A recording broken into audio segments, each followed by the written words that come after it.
Capítulo 82. Registros alternativos de Caldea, capítulo 7. Saber Arturia se sentía apático. Era un punto en común entre todas sus contrapartes últimamente, pero no se podía culpar a ninguna de ellas. Ella había sabido de antemano que si su deseo se hubiera hecho realidad, entonces alguien que no fuera ella sería capaz de demostrar que era digno de la realeza, pero ver que realmente sucediera con alguien con quien se había estado comparando desde joven era toda otra experiencia. Su propia vanidad la había engañado, haciéndole pensar que nadie más que ella era digno de la espada, debido a la insistencia de Merlín de que ella era la niña destinada que salvaría el país. Ahora se demostró que Shirou también tenía las calificaciones, y aún tenía que decidir cómo sentirse. ¿Debería confiar en el Merlín de su paisaje onírico? Era mujeriego, pero no se podía negar la sabiduría del hombre. Por supuesto, esto tuvo el costo de no saber si Merlín le estaba siendo sincero o no para su propio entretenimiento. Saber decidió que no quería correr ese riesgo y permitir que Merlín tuviera algo sobre su cabeza. Como los otros Arturia, estaba soñando y pasando su tiempo en el mundo de su propia línea de tiempo. Al igual que había sido para el niño Arturia, ahora era el turno de Saber de acompañar a Merlín en la presentación de Caliburn y proclamarse rey. El problema y la decisión que había estado posponiendo desde el principio finalmente se le estaban imponiendo. Había llegado el momento del ajuste de cuentas, y en respuesta, Saber hizo todo lo posible por retrasar el asunto, llenándose la cara con la comida de Shirou durante el mayor tiempo posible. Los demás se habían ido hacía mucho tiempo para explorar las distintas partes de Rohan, pero aquí estaba ella complaciendo su apetito más de lo que debería y obligando a Shirou y Merlín a esperarla. Por supuesto, Saber estaba consciente y avergonzada por lo que estaba haciendo, pero quería más tiempo para pensar. No ayudó que la comida de Shirou fuera adictiva y que su estómago no pudiera obtener suficiente. Se comía un plato de comida, se limpiaba la cara y luego pedía más. Posteriormente, Shirou pasó toda la mañana en la cocina como resultado. Merlín apoyó la barbilla sobre su mano izquierda mientras estaba sentado en la mesa frente a Saber. ¿Sabes, Arturia? Me pregunto cómo te verías un día sin ese metabolismo tuyo, dijo Merlín ociosamente mientras consideraba la posibilidad de inventar una magia que representaría tal resultado para su propio entretenimiento. Seguramente no estaría de más gastar una broma al menos una vez y dirigirla como una lección sobre comer en exceso. Saber ignoró a Merlín. Sabía que él fácilmente se metería con ella si tuviera la oportunidad. Sin embargo, ella había subestimado sus tácticas. Shirou pensaría en ti como un cerdo si estuvieras gordo, o como un objetivo más grande durante el combate. Saber hizo una pausa en medio del bocado y miró a Merlín, que ahora se había cansado de esperar 2 horas a que Saber terminara su comida. Se miraron fijamente el uno al otro, pero fue Saber quien se dio la vuelta primero, ya que sabía que ella era la que estaba actuando de manera irrazonable. Aunque no voy a comentar que te tomaste el tiempo para decidir si deberías tirar de Caliburn o no, Merlín se encogió de hombros mientras Saber se quedaba quieto. Sigue comiendo y perdiendo el tiempo así, y ambos veremos qué pasa en el futuro. Saber tragó, incapaz de formar una respuesta. Merlín continuó. Las decisiones toman tiempo, Arturia, pero a veces no se puede tomar una decisión sola, no importa cuánto tiempo lleve. Merlín se puso de pie y caminó hacia la puerta de la habitación. Dio la casualidad de que cronometró este movimiento en el momento en que Shirou regresó con una fuente de comida a mano. Arturia miró entre la comida y luego a Merlín antes de inclinar la cabeza en señal de derrota. No más esperas. Vámonos todos. Merlín dejó pocas opciones. Limpiándose la boca y limpiando lo que ensuciaba, se arrastró detrás de Merlín mientras Shirou caminaba silenciosamente a su lado.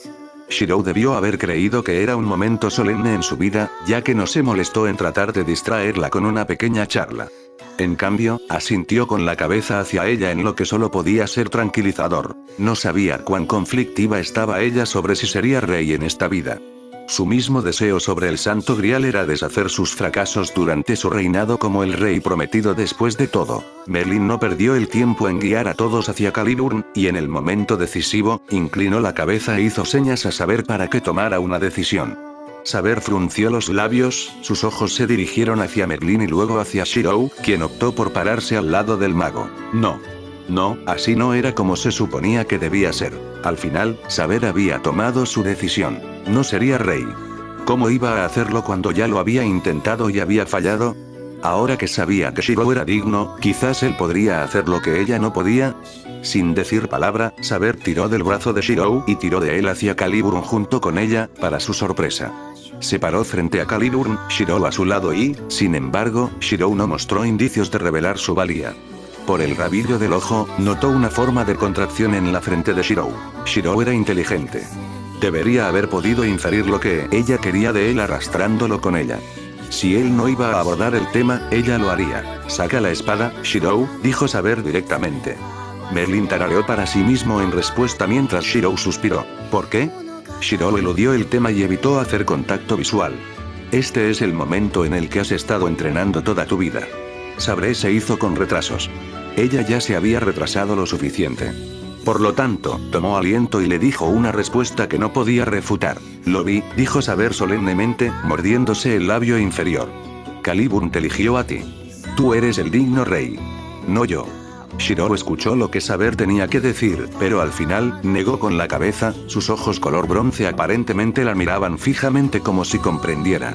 Sus manos cayeron a ambos lados de sus hombros y la agarró con firmeza. ¿Digno o no, de quién decir que no eres? Crecimos juntos, y si alguien sabe el esfuerzo y la perseverancia que has estado poniendo en un día para salvar este reino, entonces soy yo. Y para mí, Arturia, tú eres mi rey. Por un momento, Saber sintió que su corazón se saltaba un latido. Podía separar entre mentiras y verdad, y sabía que Shirou hablaba en serio. Realmente la veía por lo que era, y tenía razón en lo que dijo. Indecisa como había estado en el presente, sus esfuerzos por fortalecerse nunca disminuyeron. Saber siempre había admirado a Shirou en sus años de pubertad, y había observado que casi nunca se había equivocado en su juicio. Este pensamiento fue al menos suficiente para que ella escuchara, aunque solo fuera porque estaba nerviosa por dentro. Era mayor que su edad física y se consolaba con las palabras de un joven. Reúnanse. Pensó en Lily, y luego en el amor, y de repente su mente se desvió del camino. El romance era algo que nunca había experimentado, mentalmente mayor o no, y era extrañamente agradable darse el gusto de saber que alguien podía aceptarla por sí misma, con sus faltas y todo. Detener. Para ahora mismo. Enfocar. Yo no soy el que debería ser rey, dijo Saber con cansancio. Pero eres a quien este país necesita, fue la pronta respuesta de Shirou. Estarías equivocado. Las palabras estaban en la punta de la lengua de Saber, pero se contuvo y reveló solo su estoicismo, lo que hizo que Shirou se estremeciera solo porque Saber sabía que no le gustaba cuando enmascaraba su expresión. La conversación llegó a una pausa, Merlin mirando con una mano debajo de la barbilla en la distancia. Si fuera en cualquier otro momento, Shirou nunca discutiría con Saber. Sin embargo, en este caso, no se adhirió a sus deseos como siempre lo había hecho antes. En cambio, hizo algo diferente. Saber se congeló, mirando al frente. Shirou le sonríe suavemente, con una expresión profunda de sentimientos no dichos, que la dejan muda e insensible. Entonces hagámoslo así. De repente, tomó su mano entre las suyas y la convenció para que agarrara la empuñadura de Caliburn junto con la suya. Sostuvieron a Caliburn con una mano sobre la otra. El deber de un rey no era soportarlo todo solo. Juntos, sugirió Shirou. De repente, sacaron a Caliburn de la piedra y lo sujetaron firmemente con ambas manos. Nadie podría decir quién era el verdadero rey o no, y tal vez no importaba. Ya no. Desde la distancia, Merlin comenzó a sonreír con picardía. La situación era diferente a la que esperaba, pero siempre disfrutaba de agradables sorpresas. Especialmente cuando sabía que detrás de la compostura cuidadosamente construida de Saber había una emoción con la que había asumido que alguien tan obstinado como Saber nunca lucharía. Fue amor. Fue pasión. Merlin frunció el ceño y tarareó para sí mismo como si resolviera una compleja ecuación mágica. Él era parte de Incubus y sabía cómo se sentía el amor y el cariño, pero al mismo tiempo fue capaz de percibir todas las emociones que una persona puede experimentar. Por eso podía elegir actuar en consecuencia o, más a menudo, no, desairar a la gente para divertirse. En otro momento, y en otro lugar, la única emoción que Merlin habría percibido de Arturia era, de hecho, el dulce aroma de un profundo afecto. Sin embargo, Merlin ya no estaba lidiando con el Arturia promedio. Estaba lidiando con una Saber traumatizada por el fracaso de su propia realeza. Más allá del cariño que Merlin podía sentir brotar de Saber, sentía reserva y duda. ¡Qué extraña combinación! ¿Tenía miedo al rechazo? Bueno, entonces Merlin sería el primero en decir que sus posibilidades estaban garantizadas ya que él también podía sentir el mismo aroma dulce y enfermizo de cariño en el extremo de Shirou. Con lo madura que había estado actuando Saber últimamente, Merlin estaba seguro de que ella también debía haberlo notado. Merlin estaría demasiado avergonzado de saber como estudiante de un medio incubus si no pudiera percibir cuándo ir a matar cuando su fervor era tan evidente en sus emociones. Por otra parte, este era saber. Su que estaba lejos de desarrollarse. La sonrisa astuta comenzó a desaparecer del rostro de Merlin mientras consideraba darle a Saber una lección sobre cómo actuar sensual y no ser tan rígido. Saber estaba de pie aturdida mientras miraba la mano que la conectaba con Shirou y Caliburn. Juntos habían desenvainado la espada de la elección sin ningún tipo de resistencia. Shirou le sonrió para tranquilizarla. Una vez más, Merlin sintió un aumento en las emociones de Saber, pero se exasperó cuando sus reservas aumentaron de acuerdo. ¿Por qué tenía que hacer esto tan difícil? Ambos habían dibujado a Caliburn, y no podía haber dos reyes, pero era posible un rey y una reina. Shirou y Saber podrían desempeñar este papel, entonces, ¿por qué Saber dudaba? A Merlin se le ocurrió entonces que tal vez Arturia no supiera cómo iniciarse como mujer. Merlin de repente tuvo una idea, los bordes de su boca se curvaron hacia arriba en una amplia sonrisa malhumorada. Saber realmente debería haberlo notado cuando Merlin comenzó a escabullirse hacia ella con su bastón en la mano, pero estaba demasiado abrumada por cómo se había desarrollado la situación. ¿No se suponía que Caliburn solo debía elegir a un candidato?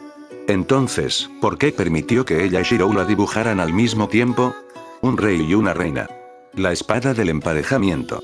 Saber se quedó en blanco cuando Merlin le susurró al oído. ¿Cuándo se acercó tanto el pensamiento y por qué su mano le envolvía la nuca? Preguntas y más preguntas, pero con una respuesta que debería haber sido obvia, pero no estaba en el estado de confusión de Saber. ¿Recuerda Arturia?, dijo Merlin con severidad. El deber y el honor pueden estar por encima de todo, pero no tienen sentido si no puedes ser sincero contigo mismo. La indecisión no te llevará a ninguna parte. Saber observó en cámara lenta cómo la otra mano de Merlin se envolvía alrededor de la parte posterior del cuello de Shirou, y el rostro de Shirou se acercaba más y más al suyo. Tuvo un momento para maldecir internamente el nombre de Merlin con nerviosismo, pero fue fugaz, ya que no sirvió para nada. Un instante después, y sus labios se encontraron con los de Shirou en un beso que Saber nunca admitiría, hizo que su corazón se derritiera cuando se encontró inconscientemente correspondiendo el gesto. ¡Qué vergonzoso! Saber se despertó sobresaltada, con la cara roja y farfullando como lo había hecho Lily varias noches antes. Los Alter le dieron una mirada fría, y de repente, Saber sintió que había perdido una parte de su dignidad frente a sus contrapartes. Solo Lily y sorprendentemente, Lancer parecía simpatizar con ella. Si Saber tenía la cara roja, entonces suyo Lancer estaba nervioso. El siempre sereno y maduro Lancer Arturia estaba abanicando involuntariamente su rostro con una mano, y no podía mirar a nadie a los ojos. Saber solo podía imaginar qué tipo de experiencia había tenido su homólogo Lancer. Al final, solo había un pensamiento en la mente de Saber mientras se ablandaba ante la idea de enamorarse, ¿era la felicidad algo que podía tener? Saber miró fijamente la mano que Shirou había sostenido suavemente en su agarre y sintió una apariencia de tranquilidad. Esta vez seguramente, salvaría el reino. Si no por ella misma, entonces con su Shirou a su lado. Capítulo 83. Destino en el tiempo, el arco final. Parte 5. Por primera vez en varios meses, el estruendo de Camelot se debilitó, pero Agravain supuso que era natural. El rey era adorado por la gente y respetado por igual por los caballeros. Con la ausencia del rey, solo quedó el parloteo de la vida cotidiana. Sin embargo, los chismes sobre la ayuda de la reina en los asuntos estatales y sus capacidades en el campo de batalla continuaron siendo un tema candente entre las mujeres en general. Algunas hijas nobles incluso se motivaron para seguir los pasos de sus hermanos y tomaron una espada por primera vez en sus vidas. Un sentimiento de empoderamiento y cambios flotaba en el aire, pero esas cosas eran irrelevantes en opinión de Agravain. Todo lo que vio fueron números, y si las mujeres decidían tomar las armas, eso solo significaba más mano de obra para lanzar a las líneas defensivas esparcidas por todo el país. ¡Qué dolor de cabeza! Recordándose a sí mismo el estado de cosas del reino, Agravain se pellizcó el puente de la nariz y apoyó el codo sobre un escritorio ubicado en su sector privado del castillo. Los rollos y pergaminos se dejaron ordenadamente apilados en filas junto a las paredes alineadas con estantes de libros y espacio de almacenamiento. No tenía más muebles que la silla y el escritorio en el que se sentaba, ya que no necesitaba lujos cuando había un trabajo que hacer. Era típico de la personalidad meticulosa y estudiosa de Agravain. Atrás quedó el rey y el estado de cosas del reino ahora cayó completamente en manos de Agravain. Lo estaba manejando aunque apenas. Lancelot, Tristian, Gawain, Bedivere y los otros caballeros se salieron bien con el servicio de patrulla fronteriza, pero Agravain no era de los que se quejaban con otros que estaban trabajando, no. Él era alguien que se quejaba a otros que eludían sus responsabilidades para holgazanear. Maldito Merlín. La expresión de Agravain se tensó interiormente en un ceño oscuro de molestia, mientras hacía todo lo posible por dominar su temperamento. Sería una tragedia si su ira apareciera en su rostro y se sumara a su perpetuo ceño fruncido. Agravain estuvo a punto de romper la pluma que tenía en la mano. Merlín tenía un trabajo. Un solo trabajo. Agravain sintió un tirón en el pie de sus brechas, y miró a los gemelos del rey y la reina que intentaban trepar por su pierna. Merlín había dejado la supervisión de Artus y Annabel en sus manos durante el transcurso del día, mientras el hombre sin duda encontraba un grupo de mujeres para llorar en la cama, el mujeriego. Lo peor era que Merlín nunca dejaría de estar presente cuando el rey y la reina controlaran a sus hijos por medios mágicos, dando la ilusión de que él era un cuidador diligente. Una vena apareció en la frente de Agravain al pensarlo, pero en presencia de Artus y Annabel, ni siquiera pudo desahogarse. Definitivamente estaría informando a la reina sobre el comportamiento de Merlín, y si embellecía algunos puntos, ¿quién lo sabría mejor? Era su palabra contra la de Merlín, y eso ni siquiera era una competencia. El pensamiento alivió una fracción del estrés de Agravain, pero eso fue más que suficiente para estabilizar su autocontrol. Parar ahora. Dirigió una severa advertencia hacia Artus y Annabel, quienes se congelaron en sus acciones y lo miraron. Lo digo en serio. Estoy ocupado. Trató de emitir un aire imponente, pero los gemelos eran diferentes a los bebés normales de un año. Un padre y una madre extraordinarios no engendrarían hijos corrientes. Artus y Annabel simplemente gorgotearon ante el intento de Agravain de controlarlos y pronto pusieron su mirada en los numerosos documentos que Agravain había pasado horas resolviendo. Exteriormente, Agravain no reaccionó, pero su respiración se atascó en su garganta ante la perspectiva de tener que hacer todo de nuevo. Bien, mocosos. Solo trepen por mi pierna. Agravain se resignó al menor de los dos problemas. Tendría que hacer todo lo posible para ignorarlos y pensar. Sonriendo, el gemelo continuó tratando de levantarse por la pierna de Agravain, a pesar de no tener suficiente fuerza en sus regordetes brazos para levantarse más alto que sus espinillas. De no ser así, empezaron a pegar la tela de su manto limpio. La sensación de humedad de la saliva empapando su ropa no era algo que apreciara. No reaccione. Que no vale la pena. Agravain de alguna manera se convenció a sí mismo. Prefería esto que el momento en que se cagarían, y él era el único que quedaba para lidiar con eso. Agravain se estremeció, apretó los ojos para cerrarlos y volvió al asunto en cuestión, centrando su atención en su objetivo más reciente. A regañadientes como estaba para admitirlo, Agravain todavía se maravilló interiormente por los posibles desarrollos que Shirou había propuesto en su tiempo como rey. Se dio prioridad a las carreteras y la infraestructura sobre los desarrollos militares y, al principio, Agravain se mostró escéptico sobre el enfoque.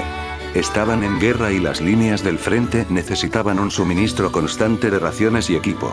Había pensado que no había tiempo para concentrarse en asuntos secundarios, pero de alguna manera fue efectivo. Las mejores técnicas de recolección dieron paso a una mayor producción de alimentos y las carreteras permitieron un reabastecimiento más rápido.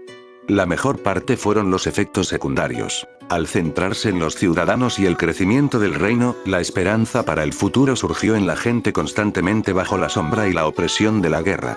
El optimismo comenzó a extenderse y el optimismo fue una herramienta poderosa que contrarrestaba el miedo. Los caballeros y los soldados no solo estaban trabajando valientemente para defender la tierra, sino que los habitantes estaban comenzando a hacer avances en la tecnología a partir de las ideas que Shirou proporcionó.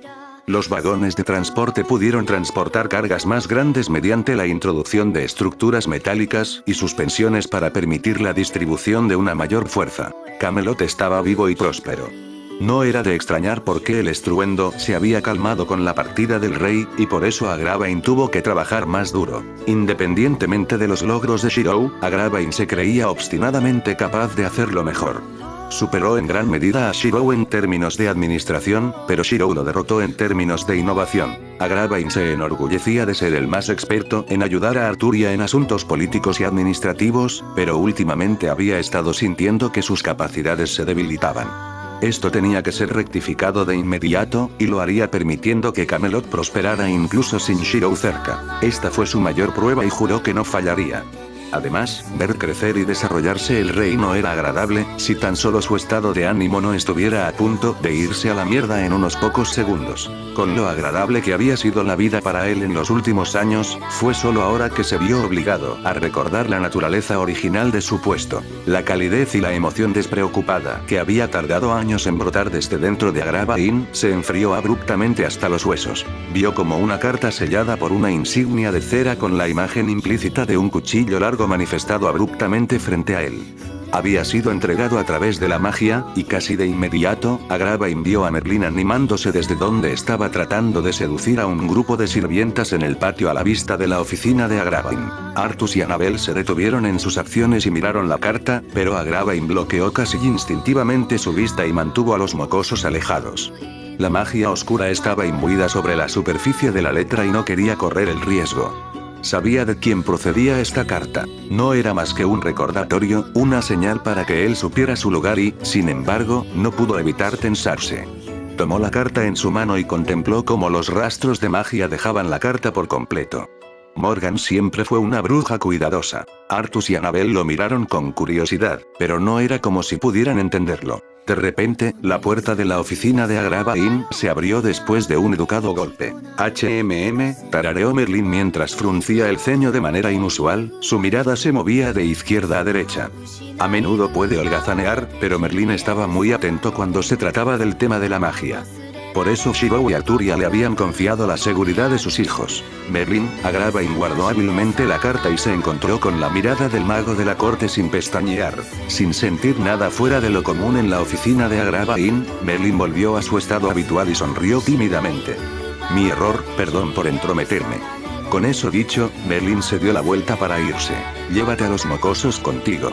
La vena de Agrabah Inn estalló cuando soltó una de sus fuentes de frustración. Las palabras de Agrabah Inn entraron por un oído y salieron por el otro. Merlín fingió sordera y se fue rápidamente, pero Agrabah Inn sabía que el mago ahora estaba nervioso. A solas con Artus y Annabel, Agrabah Inn una vez más sacó la carta y la miró fijamente. Las piezas se fueron juntando lentamente una por una para una ambición que se había dejado supurar durante años. El principio del fin estaba cerca, y Agrabah Inn se encontró con una única decisión que tomar. ¿Qué era lo que realmente importaba? La emoción que se estaba gestando en los ojos de Agrabah Inn se desvaneció en un tono monótono mientras rasgaba la carta y leía su contenido.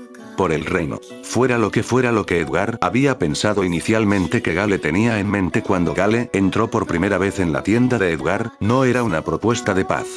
Había esperado algo más parecido a una carta de triunfo que revertiría y minimizaría las bajas de la guerra. Era de esperar, ya que Edgar entendió claramente que no habría fin al conflicto a menos que los lugareños fueran derrotados o los sajones murieran en el intento. Aunque Gale propuso la convivencia y contó con el respaldo de una hija de Hengist, Edgar no estaba convencido. En las incursiones sajonas iniciales, los sajones habían saqueado y anexado grandes parcelas de tierra que pertenecían formalmente a la nobleza nativa. No había forma de que la paz pudiera reinar realmente cuando solo estaba en contexto. La animosidad se gestaría y enconaría en los corazones de aquellos que habían sido expulsados de sus tierras, y la guerra se repetiría si no en la generación actual, en la siguiente. La sangre manchó las manos de todos los sajones que vivían en territorio ocupado. Algunos inocentes pueden ser nuevos inmigrantes, pero no cambió la historia de conflicto que los sajones tenían con los lugareños. No había forma de lavar el daño hecho o dejarlo atrás. Edgar no era tan ingenuo como para creer en el corazón de la gente. El odio es un ciclo de violencia y dolor alimentado solo por la venganza personal. Edgar se había dado cuenta de este punto desde que localizó al asesino de su padre en la campaña sajona inicial y mató al hombre en combate con sus propias manos. La sensación de satisfacción fue fugaz, luego vino el vacío y la capacidad de ver lo que había hecho cuando los hijos del hombre al que había matado juraron venganza antes de huir. En sus ojos, se había visto reflejado en las figuras de los niños que huían. No había tenido el corazón para perseguirlo, y también fue el comienzo de sus hábitos de bebida. Ya no sentía que tenía una razón por la que luchar. O la guerra terminó eliminando toda la resistencia del lado enemigo, o los sajones regresan a su tierra natal gobernados por tiranos emergentes y luchas civiles. Ninguna opción era plausible en opinión de Edgar, y por eso se había desilusionado. ¿Coexistencia? Edgar se encontró volviendo a esa palabra mientras observaba distraídamente la espuma acumularse en la superficie de su jarra de cerveza intacta frente a él. ¡Qué montón de tonterías! Estaba solo sentado con los pies levantados sobre su escritorio en su tienda después de despedir a Gale y Natalie, quienes comenzaron sus preparativos para la apuesta. Iba a celebrarse fuera del campamento, y Edgar había sido demasiado vago para cooperar y movilizar personalmente a sus propios hombres para el evento, por lo que se lo dejó a Gale. Todo lo que se requería de Edgar era ser espectador cuando comenzaba el partido. Y eso estaba muy bien con Edgar. Refunfuñando para sí mismo, Edgar dejó a un lado su jarra de cerveza y, por primera vez en años, comenzó a considerar seriamente alternativas para el futuro. En la remota posibilidad de que Gale tuvo éxito en sus planes con Lady Natalie, a continuación, ¿lo que iba a suceder a continuación? Por supuesto, ¿qué iba a hacer si fallaban? Edgar se rascó los volantes de su barba descuidada, levantó los pies del escritorio y asumió una posición sentada adecuada mientras fruncía el ceño. Tendrían que implementar leyes, y luego todavía estaba la variable del rey británico. ¿Debería planear un asesinato? Ya le habían dado un curso de acción plausible que había estado posponiendo constantemente, pero se apartó del tema. El presente asunto es un tema completamente diferente. Fue por la prosperidad de los sajones en su conjunto. Edgar sabía que la guerra tenía que terminar de una forma u otra, y la ingenuidad no era la forma de hacerlo. Gale no parecía el tipo de persona que arregla los cabos sueltos, por lo que en el caso de que Edgar terminara perdiendo su apuesta y Gale demostrara que tenía los medios para hacer realidad su objetivo, Edgar resolvería todo él mismo. Las manos ya manchadas de sangre no podían oscurecerse más. Edgar se puso de pie, se trasladó al lado adyacente de la tienda, donde guardaba su cofre de guerra, y rápidamente abrió la antigua reliquia. No lo había cuidado adecuadamente en varias edades, y la marca grabada sobre él ya se había desvanecido y astillado.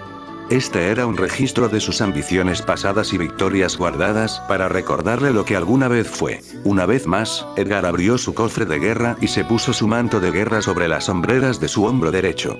Se ajustaba perfectamente, sus manos lo aseguraban en su lugar con una eficiencia que revelaba la profundidad de su experiencia. Equipado con sus viejas armaduras de cuero y mirando sus trofeos de guerra, la disposición de Edgar cambió de repente.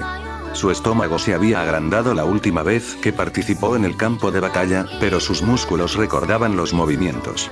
Sacó la espada atada a la borla en su cintura y practicó algunos cambios de prueba para recuperar la sensación. Edgar asintió con la cabeza, respiró hondo y enderezó la espalda. Ahora bien, era el momento de ver los resultados de una apuesta. Gale o pierda, la llegada de Gale le había permitido al menos a Edgar tomar una decisión para el futuro. Quedarse sobre su trasero por más tiempo no le reportaría ningún resultado. Si quería que la guerra terminara, tenía que luchar por ella. Al salir de su tienda, la ayuda inmediata de Edgar dejó caer los papeles en sus manos y miró a Edgar como si lo mirara por primera vez. Los trozos de pergamino fueron levantados por el viento y esparcidos por todas partes, pero el ayudante no les prestó atención. De pie ante el ayudante estaba el verdadero Edgar Freesia, comandante experimentado de docenas de escaramuzas a lo largo de la frontera sajona. Su valentía, aunque enmascarada por su desilusión, simplemente había permanecido enterrada dentro de él hasta ahora. Comandante, tartamudeó el ayudante. Tranquilo, Edgar palmeó el hombro de su ayudante y sonrió. El asistente se quedó quieto en respuesta, aparentemente sin aliento al darse cuenta de que el comandante había regresado. Sí, informando, señor. El ayudante saludó y tomó en serio las palabras de Edgar. Los preparativos del comandante Gale están listos en campo abierto. ¿Estaban listos, así de rápido? Edgar no podía creerlo al principio. Los sajones eran un grupo alborotador y su ejército no era diferente. Muchos creyeron en el honor de la batalla. Uno contra todos no era un concepto con el que la mayoría de los guerreros comprometidos con el honor estarían de acuerdo, ya que no había gloria en la victoria. Sería un fastidio convencer a cualquier sajón de lo contrario, y esta era la razón principal por la que Edgar había sido demasiado vago para ayudar a preparar la apuesta. ¿Qué había hecho y dicho Gale para permitir que el ejército se reuniera y cooperara tan rápidamente? Edgar no lo sabía, pero no importaba. Tendría que verlo por sí mismo. Despidió a su ayudante y comenzó a caminar hacia los campos donde se realizaría la apuesta. Mientras tanto, tomó nota de la creciente intensidad de la brisa y de la forma en que el alboroto del campamento se introdujo lentamente en un notable silencio. Extraño. Edgar sintió una gota de agua caer sobre su frente. Lo limpió con el dorso de una mano y miró hacia el cielo. Había llegado la lluvia, una tormenta que se avecinaba en el horizonte. Edgar frunció el ceño. Cuando la lluvia comenzó a caer con fuerza, se protegió la cara con un brazo de la fuerte brisa y rápidamente avanzó.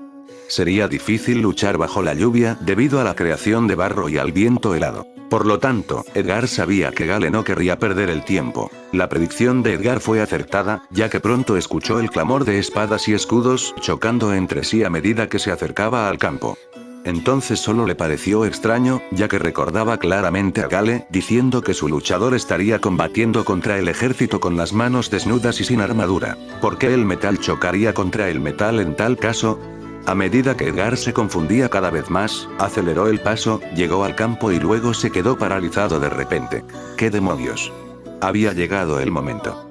Las lluvias eran cada vez más feroces y el estruendo del cielo cada vez más fuerte. Gale le había explicado a Shirou sobre la apuesta que había hecho con Edgar Freesia, capitán del actual ejército sajón de 200 hombres. Debía luchar sin armadura y con las manos desnudas. Tanto Arturia como Mordred parecían horrorizados de que Gale hubiera hecho tal acuerdo sin consultarlos primero, pero Gale estaba en su derecho de hacerlo. No se sabía que ningún guerrero de leyenda sajón fuera débil, ni tampoco se sabía que se echara atrás ante un desafío de batalla. Dio la casualidad de que Gale había visto a Shirou cargar contra los ejércitos por su cuenta antes, y junto con la impresión que Gale tenía de Shirou, la apuesta se había hecho con la mayor confianza. No se podía rechazar, y no era como si Shirou no se hubiera preparado con Merlin para tales situaciones para empezar. Iba a ser un poco temprano, pero si les ganaba a aliados, valía la pena correr el riesgo. Arturia se quedó con Natalia a un lado, mordiéndose los labios y reprimiendo su impulso de luchar junto a él. Se sentía marginada, una experiencia completamente nueva para ella, y la estaba volviendo loca. Sin embargo, aún no era el momento de actuar bajo su disfraz de sirvienta. Siguió cambiando su peso de un pie al otro, y Natalie le susurraba constantemente, que parecía más ansiosa de que Arturia saltara y viera su tapadera que de preocuparse por Shirou. Independientemente, fue culpa de Shirou que Natalie poseyera tal mentalidad. Las hazañas que Shirou había logrado en su ascenso a la realeza fueron escuchadas y en ocasiones presenciadas por la propia Natalie. Mordred estaba a una distancia más cerca de Shirou en comparación con Arturia. Ella estaba ceñuda, su expresión se convirtió en un profundo ceño fruncido, y su lenguaje corporal de brazos cruzados indicaba que estaba lista para arremeter contra cualquiera que la molestara. Al principio parecía que tenía toda la intención de iniciar una pelea, pero pronto vaciló cuando él le dio una mirada de advertencia. No estaba ciego y sabía que ella solo estaba preocupada por él. Ella gruñó, frotándose la nariz con un dedo, pero no dejó de fruncir el ceño. Mordred nunca lo dijo, pero estaba claro incluso para Merlin que se había encariñado con Shirou. Él era su apoyo, su escudo en el que apoyarse si alguna vez se abrumaba o se sentía en peligro. Era casi como un niño que busca la seguridad y la atención de sus padres. ¿Se quedaría un niño quieto ante la vista de un padre o una madre que se ponen en peligro o son menospreciados? Era el mismo sentimiento con el que Merlin solía comparar a Mordred cada vez que perdía los estribos con cualquier noble que se atreviera a faltarle el respeto al rey. Sin embargo, Mordred se preocupaba mucho más por Shirou de lo que dejaba ver con sus palabras y acciones. Verlo ir desarmado contra todo un ejército casi le había hecho estrangular a Gale en la cara si no fuera por el hecho de que Arturia parecía querer hacer lo mismo. Los dos compartieron un raro momento de comprensión y aprecio, pero eso no importaba en este momento. Shirou se estaba metiendo en algo estúpido de nuevo, pero Shirou les había asegurado que estaría bien. Si realmente se tratara de arriesgar su vida, entonces no dudaría en salvarla. Shirou había aprendido que su muerte causaría dolor a quienes lo cuidaban. Sobre todo, no quería volver a ver a Arturia con esos ojos hundidos nunca más. El único propósito real y el impulso detrás de sus acciones siempre había sido mantenerla feliz. Ya no podía permitirse perder de vista lo que importaba en el proceso de llegar allí. Shirou calmó su mente y esperó a que comenzara el partido. Gale daría la señal en el centro y comenzaría el choque. La batalla tuvo lugar en un campo exuberante. Shirou estaba solo a un lado, mientras que el ejército de Edgar estaba ansioso del otro. Todos habían sido atraídos a pelear con la perspectiva de derrotar a Shirou y demostrar su valía. La única pieza de equipo que llevaba Shirou era una falda de batalla alrededor de su cintura. Los músculos de sus piernas, brazos y torso estaban tonificados y definidos por la magia de Merlin hasta el punto de convertirse en un mito. No llevaba armas, pero a los ojos de todos, su propio cuerpo era la herramienta de guerra más poderosa. En el centro del campo, Gale levantó un brazo y luego lo bajó rápidamente. Partido, inicio. De repente, había comenzado. Shirou se tensó, mirando a una multitud de cientos de personas cargando hacia él. No entró en pánico. No se rindió. En cambio, asintió con la cabeza hacia Mordred. Era hora de que Mordred hiciera su parte, como Merlin le había explicado. Al recibir la señal de Shirou, Mordred dejó a un lado sus reservas con respecto a la apuesta y se puso de pie. Las alas de su espalda imbuidas de magia se desplegaron y se expandieron hacia el cielo. Las plumas comenzaron a danzar dentro del ojo de una tormenta aérea. De repente, Mordred parecía estar flotando, una luz pálida emitiendo desde sus alas y penetrando hacia afuera para envolver el aire sobre Shirou. La armadura de Mordred no era solo para lucirse. Estaba imbuido de la magia de ilusión de un incubus similar al encanto de un sucubus. Era una magia construida sobre los sueños y la imaginación del espectador. Tiwaz, la palabra salió de los labios de Mordred. Victoria. La runa de honor nórdica. La fuerza lo era todo en la mitología nórdica. Le dio prestigio, carisma y estatus. No se creía que la representación de tales atributos se mostrara por mérito, sino por favor. Solo aquellos que fueran dignos pueden entrar al gran salón de guerreros escoltados por las manos de una valquiria. La magia de Merlin hizo efecto sobre la multitud cautivada. La luz comenzó a brillar en medio de la helada ráfaga de lluvia, y por un momento, pareció como si Mordred hubiera volado hacia Shirou y le rodeó el cuello con los brazos antes de desvanecerse. Sobre la frente de Shirou apareció el símbolo de Tiwaz. Con la repentina desaparición de Mordred, y la imagen que invocaba con su atuendo, el fenómeno solo podía interpretarse por lo que era. Las bendiciones de la Valquiria sean contigo. Para empezar, los sajones habían albergado sospechas sobre Mordred desde el principio. Ella era una mujer con armadura que seguía al lado de un guerrero, y ahora había demostrado que era una especie de espíritu divino. Ella solo podía ser una de las numerosas manos y pies del gran padre de todos que los observaba a todos. En realidad, Mordred todavía estaba exactamente donde estaba, pero los sueños eran poderosos y los destinatarios solo veían lo que imaginaban que habían visto. El área cayó en susurros silenciosos, los sajones cargando hacia Shirou perdiendo su impulso. ¿Y qué? Superado en número y luchando solo, Shirou sabía que no podía perder la oportunidad. Apretó los puños, clavó los talones en el suelo y echó a correr. Pelearía no solo como él mismo, sino en un estilo que Merlin había ayudado a idear en un mundo de sueños. La mayor parte de sus capacidades pertenecía a su rastreo. Sin embargo, eso no significaba que no tuviera opciones. Él mismo era una espada, inflexible e insensible. Se lanzó hacia adelante y directamente a la refriega. Su cuerpo estaba hecho de acero. No esquivó cuando llegaron los golpes. Los recibió con los brazos abiertos, sin saber cuán loco les parecía a sus atacantes.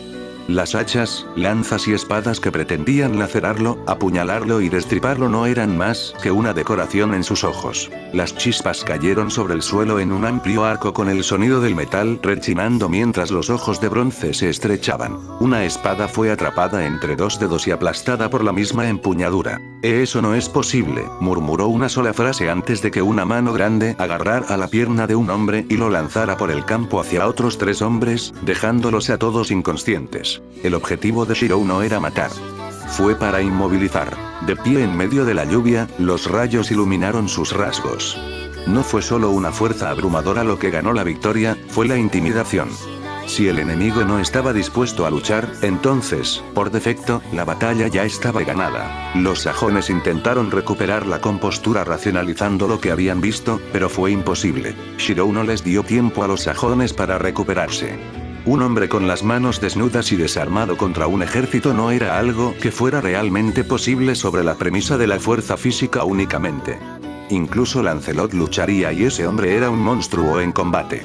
Sin embargo, Shirou no podía ser retenido por los estándares ordinarios.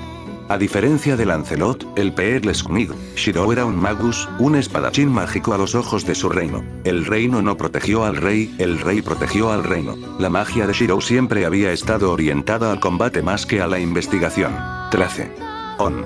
Refuerzo activado, pero de una manera alterada por Merlin. Desde las tierras más allá del horizonte viene provocando el fin de una era. Patrones destellaron a través del cuerpo de Shirou, dando lugar tanto al asombro como a la desesperación. Los símbolos pintados sobre su cuerpo eran, de hecho, runas activas, y las dos más prominentes y reconocibles destellaron imponentes ante su llamada. Uruz, la fuerza de voluntad y Ansub de la vitalidad. La fuerza de voluntad y la vitalidad para seguir luchando era una combinación aterradora. Una lluvia de flechas se disparó abruptamente a Shirou, pero el armamento de rango mortal pareció rebotar inofensivamente en él después de dejar pequeños rasguños y rasguños. En un momento, Shirou estaba de pie en el centro del campo, y al siguiente, los sajones comenzaron a volar uno por uno. Fue entonces cuando los sajones entendieron que no se enfrentaban solo a un hombre. Estaban frente a una leyenda. Golpeen sus traseros. Wow. Corte superior. Gancho izquierdo. Los comentarios de Mordred no pudieron ser escuchados por los afectados por la magia de Merlín. A lo lejos, Edgar no podía creer lo que estaba viendo. Ese hombre, ese poder místico, y el rugido de los truenos con cada golpe, era inhumano. Los ojos de Edgar se alejaron de Shirou y se dirigieron a un martillo en particular del que Edgar acababa de darse cuenta. Había permanecido en el área central del campamento fuera de la vista después de que Shirou lo dejó allí antes de la batalla, y como tal, Edgar aún no lo había visto. Ahora, sin embargo, no había forma de que no se notara el martillo. Brillaba, crepitaba con zarcillos de relámpagos que serpenteaban hacia arriba y hacia abajo por el eje del martillo que aumentaba en poder cuanto más luchaba Shirou. En la empuñadura del martillo, la energía mágica convergía y formaba una aguja visible. Fue con creciente claridad que Edgar trazó la aguja de poder mágico que emanaba del martillo hacia las nubes y hacia el corazón de la tempestad en lo alto. El portador del viento y la lluvia, y el dueño de un martillo que provoca una tormenta. Solo había uno de esos seres en la mente de Edgar, un dios de la guerra nórdico. El cambio vendría y llegaría rápidamente. Edgar todavía creía que Gale y Natalie eran tontos por sugerir la convivencia con los lugareños, pero un hecho es cierto en cualquier época. El que posee el puño más fuerte, triunfa sobre todos, pero Edgar agregó una línea más por dentro. El que posee el mayor ingenio, escribe la historia. Con el poder y la capacidad que Edgar estaba presenciando ante él, la guerra seguramente podría llegar a su fin. Él se aseguraría de ella.